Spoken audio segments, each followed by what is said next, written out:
শ্বেতপাথরে তৈরি ১২ তলা বিশিষ্ট মিনার ও ৫ গম্বুজ মসজিদ। আকাশছোঁয়া মিনার আর শুভ্র শ্বেতপাথরের তৈরি মসজিদটি দূর থেকে দেখলে মনে হবে যেন এক টুকরো জান্নাতি আভা।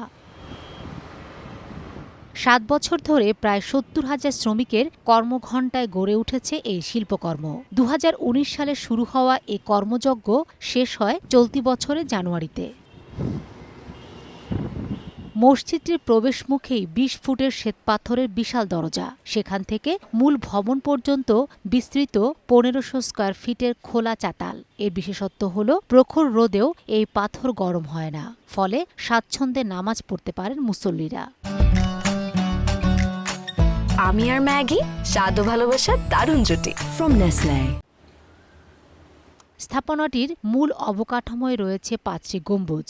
বড় গম্বুজটিকে ঘিরে থাকা বাকি ৪টি গম্বুজের চারপাশের ছিদ্র দিয়ে প্রবেশ করে প্রাকৃতিক আলো। পাশাপাশি দৃষ্টিনন্দন ঝাড়বাতির আলোর ব্যবস্থা রয়েছে রাতের জন্য। আর প্রাকৃতিক বাতাস প্রবাহের জন্য রয়েছে কারুকাজ বিশিষ্ট লম্বাকৃতির জানালা। অন্দরসজ্জায় আভিজাত্যের পাশাপাশি কাঠের মেহরাব আর সাধারণ কারুকাজ বাড়িয়ে দিয়েছে আধ্যাত্মিক আবহ। ভেতরে ও চাতাল মিলিয়ে অন্তত ১৫০০ মুসল্লি একসঙ্গে জামায়াতে অংশ নিতে পারেন। প্রতি জুমায় ঢাকা থেকে আসেন খতিব। শুধু নামাজ নয়, স্থানীয়দের জন্য বিনামূল্যে আরবি শিক্ষা ও রমজানে ইফতারের বিশেষ আয়োজন রাখা হয় এখানে।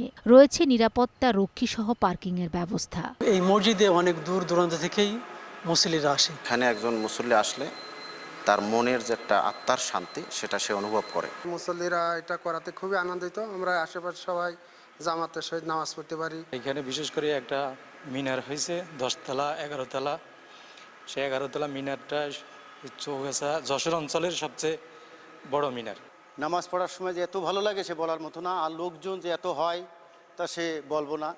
মসজিদ শুক্রবারের দিন তো জায়গা থাকে না। খুলনা বিভাগে এরকম সুন্দর একটা মসজিদ আছে কিনা আমার সন্দেহ। সবাই এখানে আসে। এখানে মসজিদের ধারণ ক্ষমতা সাধারণত প্রায় ১২০০-১৫০০ লোক একত্রিত নামাজ আদায় করতে পারবে। তানজিলা গ্রুপের ব্যবস্থাপনা পরিচালক মোহাম্মদ হাসানুজ্জামান রাহিনের অর্থায়নে তার নিজ গ্রামে যশোরের চৌগাছায় নির্মিত হয়েছে এই নান্দনিক মসজিদটি। আধুনিক স্থাপত্য আর ইসলামী ঐতিহ্যের মেলবন্ধনে তৈরি এই মসজিদটি কেবল ইবাদতের স্থান নয়, বরং জেলার পর্যটনেও যোগ করেছে নতুন এক মাত্রা। এই মসজিদটা করলো হচ্ছে তানজিলা গ্রুপ। তানজিলা গ্রুপের মহামান্য ব্যবস্থাপনা পরিচালক জনাব মনিরুজ্জামান শিমুল স্যার, এবং ওনার একটা স্বপ্ন ছিল যে একটা ভালো একটা মসজিদ করবে আর কি। ওনার ইনকামের অধিকাংশ টাকা এই মসজিদের পিছনে উনি ব্যয় করছে। ওনার স্বপ্ন ছিল যে এই মসজিদটা করবে। যাই হোক, অনেক ওনার অক্লান্ত পরিশ্রম, অনেক সাধনার পরে আজকে মসজিদটা দাঁড় করানো হয়েছে। মসজিদ আহলিল মুনিন নামের এই মসজিদটি নির্মাণে ব্যয় হয়েছে প্রায় ১৫ কোটি টাকা। সময় সংবাদ, যশোর।